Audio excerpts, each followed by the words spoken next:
नमस्ते मेरे भाइयों, बहनों और मित्रों।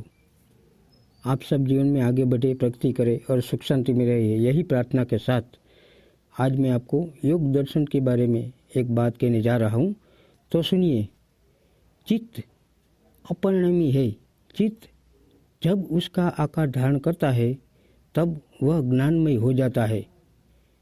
ज्ञान पुरुष का गुण नहीं है। यह हमें स्पष्ट रूप से समझा देने के लिए पतंजलि ने यह बात कही है। चित्त जब पुरुष के पास आता है तब पुरुष मानो इसमें प्रतिबिंबित होता है और उस समय के लिए चित्त ज्ञानवान हो जाता है। तब ऐसा प्रतीत होता है मानो वही पुरुष है। चित्त जब दृष्टा और दृश्य इन दोनों से रंग जाते हैं तब वह सब कुछ समझने में समर्थ हो जाता है। एक और दृष्टांत अर्थात बाह्य जगत चित्त में प्रतिबिंबित हो जाता है और दूसरी ओर दृष्टा अर्थात पुरुष इसमें प्रतिबिंबित हो रहा है। इसी से उसमें सब प्रकार के ज्ञान को प्राप्त करने की शक्ति आती है। वह असंख्य वासनाओं से चित्रित होने पर भी दूसरे के लिए है, क्योंकि यह संहत्यकारी संयुक्त होकर कार्य करने वाला है। चित्त नाना प्रकार के पदार्थों की समिष्ट स्वरूप है, अतः वह अपने लिए काम नहीं कर सकता।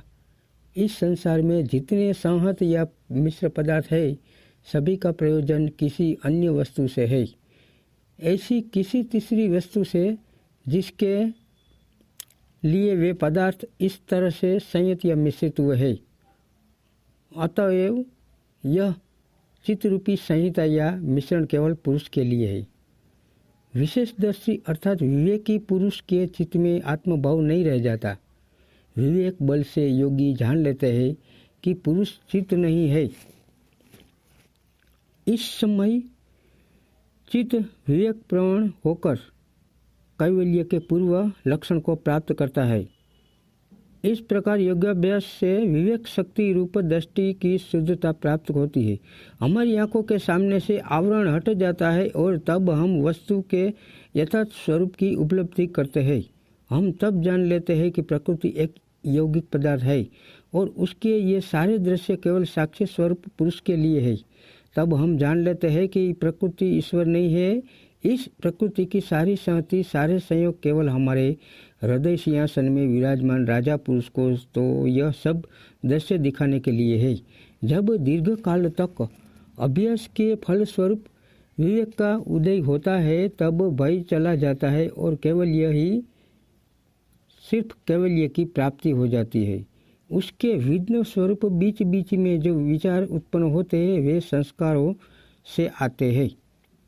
हमें सुखी करने के लिए कोई बाहरी वस्तु आवश्यक है, ऐसा विश्वास पैदा करने वाले जो सब भाव हम में उठते हैं वे सिद्धि लाभ में बाधक है।